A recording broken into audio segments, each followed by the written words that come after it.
Welcome to Community Dialogues. My name is Faith Reeves, and I'm the Sustainability Coordinator here in Fairfield. I'm with Laura Sivels. We're in the Golden Magnolia Sanctuary, and we're here to talk about this amazing community resilience hub.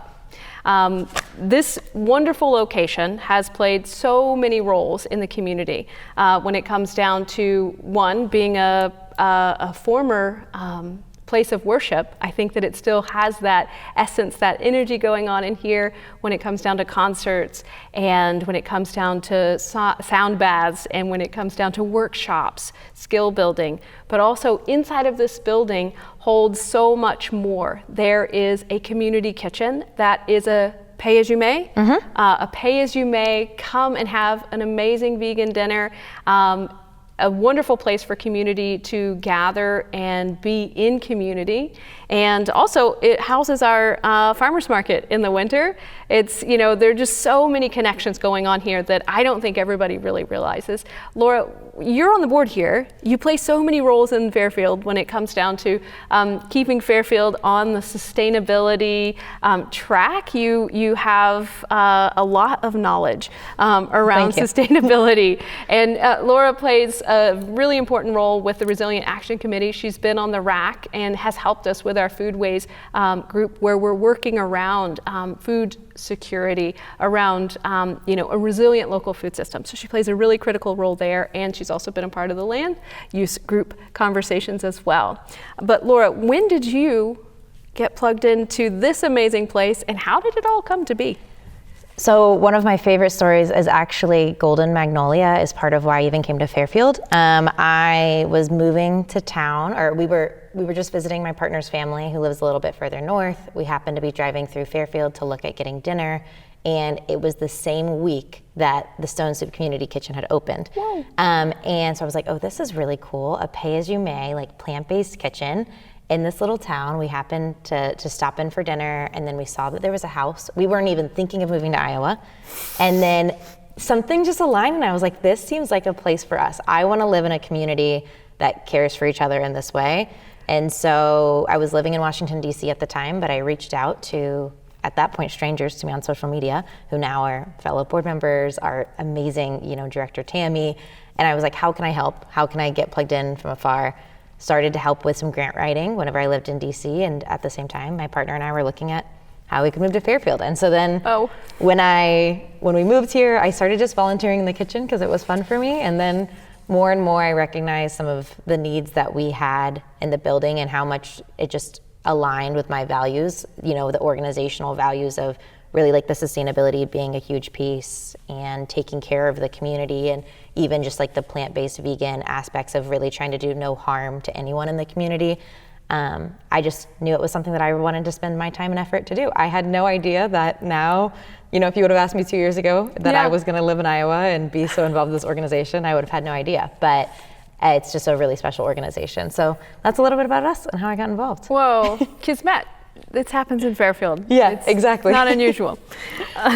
So, this is a labor of love in so many ways.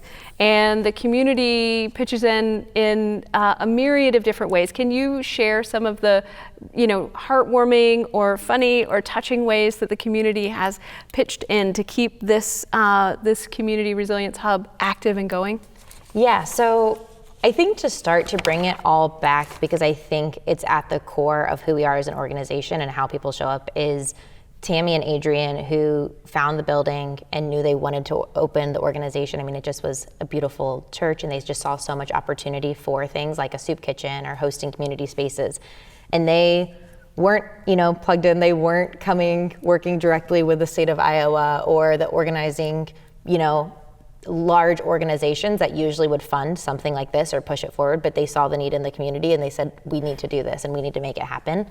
And I think that has started the domino that then everyone else in the community has also seen that same effort. And it really, our goal is to be community, to come together and to be connected and to serve each other.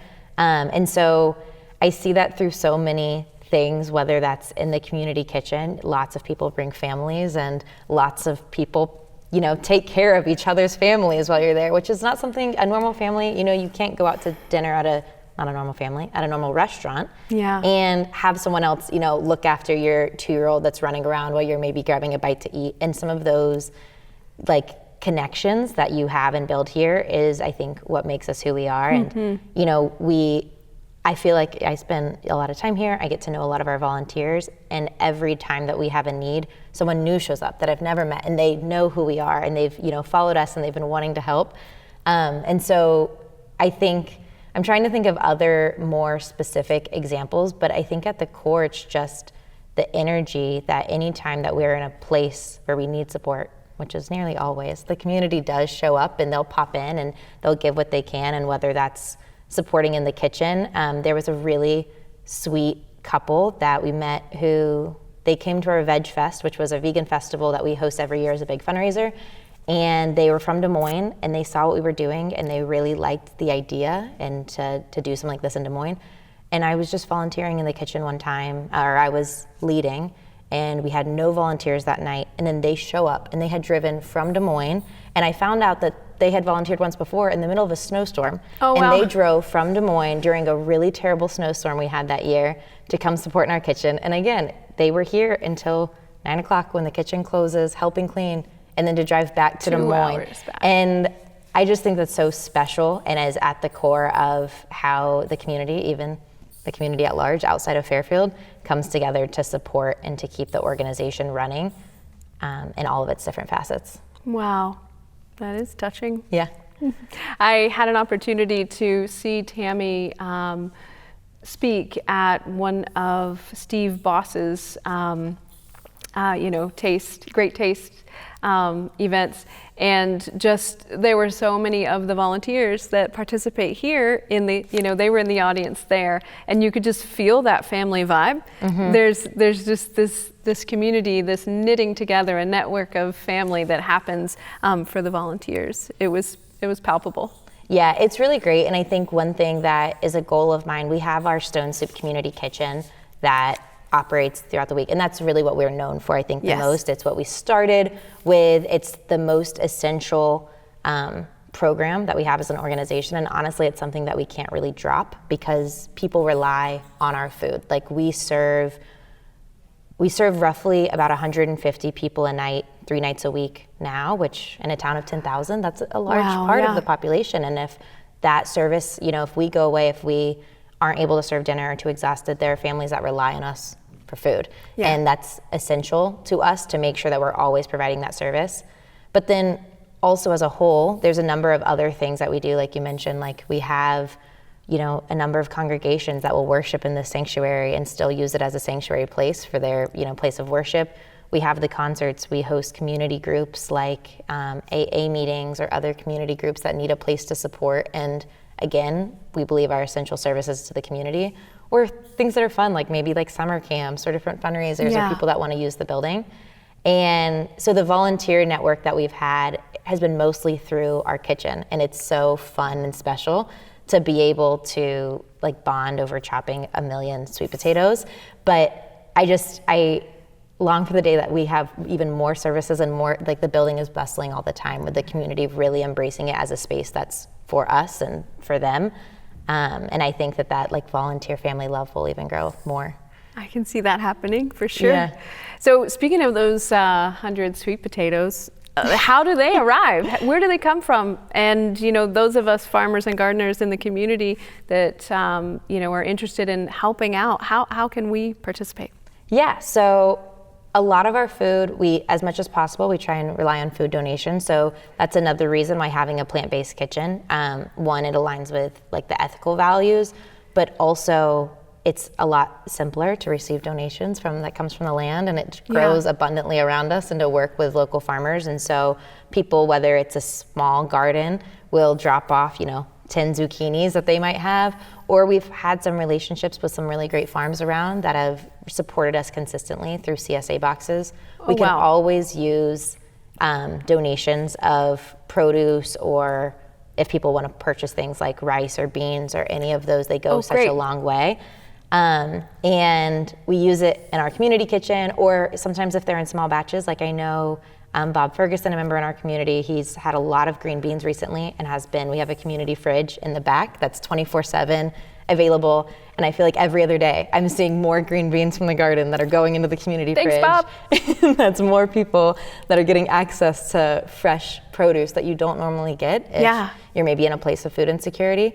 And so that's really important. How does kale rate, in the meals? Do you use a lot of kale? We use so much kale because we can grow some mad kale here. Yeah, kale goes in soups. Iowa. We try and have salads as much as possible. Yeah. We try and get really creative with how we're using. We just got a dehydrator a few weeks ago. I'm like, I see kale chips in our future. Yes, I have a great kale chip recipe that's pretty awesome. Yeah, so our goal is to really provide like nutritious and delicious food to anybody that can have it.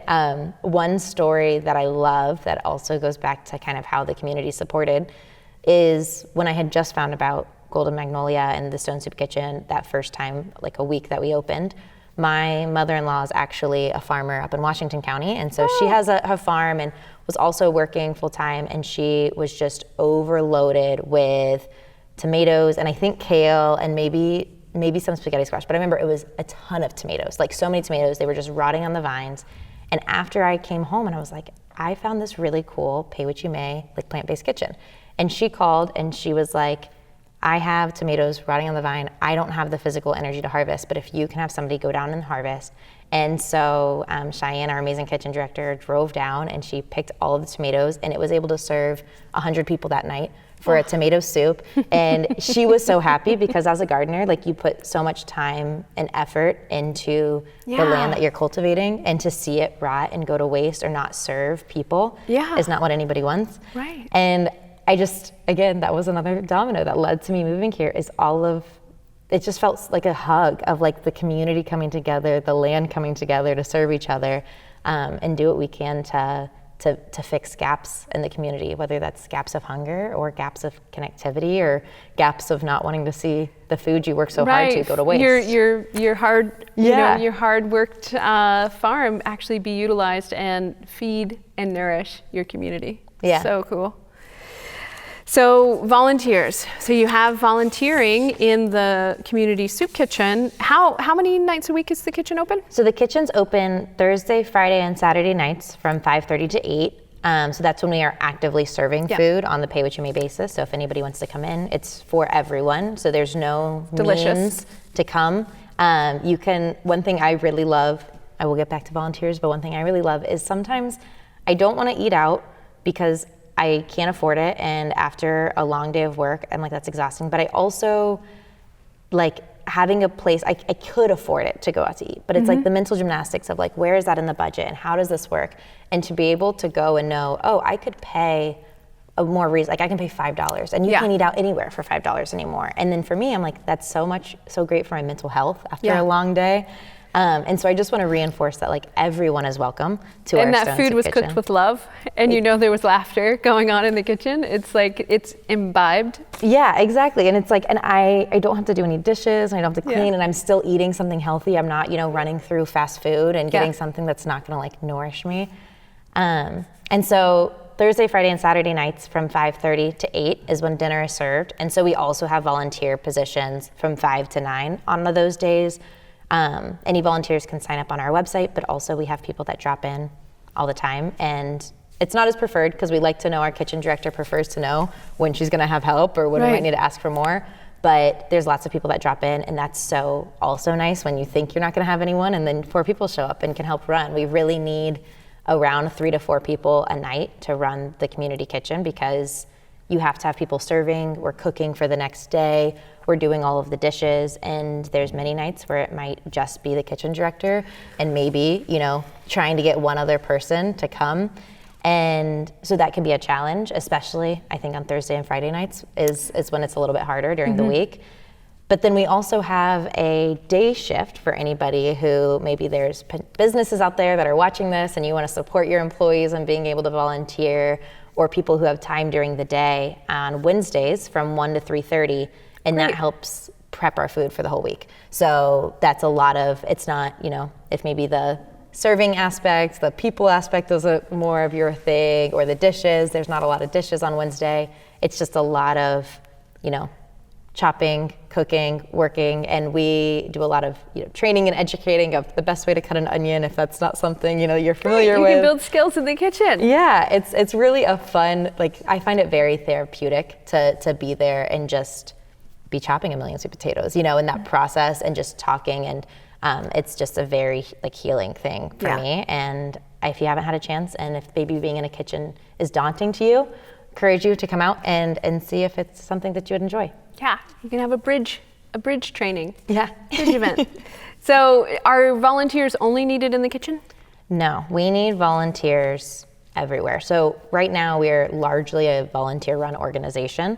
And we have a lot of people that will approach us if I have this skill or I have this need. So we have a group of people that come in and help us clean the building, which is absolutely necessary because it's a large building. We host a lot of services. And so it's hard for us to keep up with those things. We had volunteers that reached out recently that was like, I can do admin things. And that's essential because the amount of time it takes.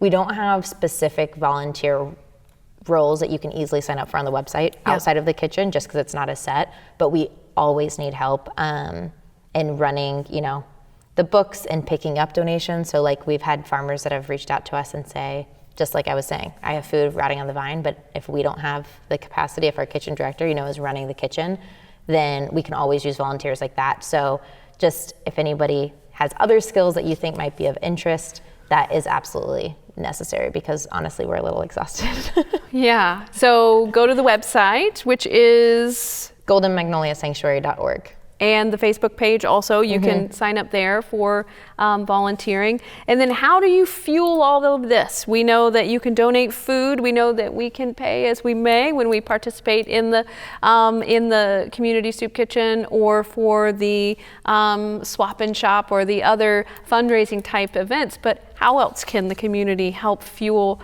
the vitality of this wonderful place?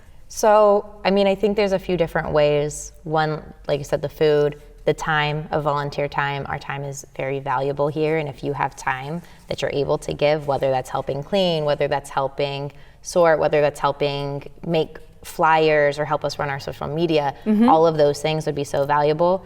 And then of course, like every organization, money is a huge piece of a sustainable income. Yes. Our building is large, our utilities are expensive, but to me, one of the most important things is we really want to embody the pay-as-you-may value into every aspect that we have. So whether we're doing a concert, whether we're doing dinner, whether we're hosting, an AA group, we don't want to have the cost that it takes to operate those things be prohibitive for anyone to be able to come.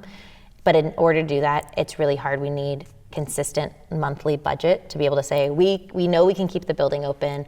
We can donate a lot of our time to help run things. And so that is one of our deepest needs right now is a monthly sustainable, whether it's $5. So we know this is how much money we can rely on every month because with the pay-as-you-may model, there's a lot of ups and downs of when money might be coming in. And there's sometimes, if food donations aren't coming in during the middle of the year, during the winter time when we might not have grant support and we're having to buy food to keep the soup kitchen open, it's just hard if we don't know how much we can rely on monthly. So that's a huge piece. If anybody can donate on our website, give us a call. Anything that you could do to help us support us monthly in that way would go so far. Our budget is, I've worked with a number of nonprofits. Our budget is very limited. We do a lot on, last year I think it was $150,000 a year roughly as an organization that we operated everything on. And that's all of our time, all of the building, all of the soup kitchen. And so even $1 here stretches so far compared to, a lot of other things that maybe we could have spent the money on. So that would be really valuable. $20 helps pay for multiple people to eat for a night or helps, keep the building open. So if you're coming for one and you can afford 3, by all means, put that in the box if you can. But do you have on your website an opportunity for individuals to make their donations monthly? Yes. Okay. So and then also, if something, if you hear that and like on the website, that's all daunting, give us a call. They have other ways that we can help you sign up and make that easy and be super gracious for anybody that does. But there is an option to do monthly donations on our website. Wonderful. And on your website, there's also a wish list. Yes. So we have lots of things that we constantly need that we might not get donated as much. So maybe we have lots of farmers that are bringing us sweet potatoes and kale and all of this delicious food, but we need salt and we need olive oil and we need beans and those things that might not come in as frequently but are staples in our kitchen. So we have 2 wish lists. One, which is for those things that we almost always need, like lemon juice and coconut milk and olive oil and salt. We are buying those on really regular intervals. So whether you have a hookup and you know how to get those things, that's helpful. Or if you are somebody that maybe doesn't even live in Fairfield and you just really care about what we're doing, then you can also support from afar on our wish list by helping fuel those. We also have a wish list for our community fridge so that we can have staples that don't even go to us as an organization, but we can then fuel, pudding, deodorant, or other hygiene items or things that are available. We have a community fridge and pantry that's 24/7. We don't know the exact metrics of how many people access that space, but what we do know is almost every time we've put something in there, I literally go back within 2 hours and it's like cleared out. And it's not because one person is taking things. Like we constantly are seeing people go in and like enter and exit the community fridge and pantry. And so that is an option of a wish list if that's something that speaks to you. And then we also have our organization wish list of things that would just like make our lives amazing, like security cameras or bat houses or a number of things that we might need that we just don't have the funds to buy. That maybe that's something that it's kind of like a wedding registry of like, I want to support you with this thing that means something to me and it'll mean something to our organization as well. So all of those are available on the wish list on our website. Wonderful. So many ways that we can plug in to support this amazing community center, resilient hub in so many ways. And we've got Werner's studio currently happening in this location as well. I mean, it just wears so many hats. Please come, have dinner, come tonight, come tomorrow night. Enjoy this amazing food, enjoy this amazing space. Know that you can come and get your vegetables here in the winter, starting in October on Saturday mornings. And just, keep this vibe alive and pitch in, do your part, come enjoy it. Thank you, Laura. Thank you. Yeah, and if anyone has if you have ideas for what this space can be or what could be hosted here or needs that you see in the community and you want to help drive it, absolutely reach out. We want this to be a community guided space, a community run space, and we want it to be accessible and inclusive to everyone. So no barriers.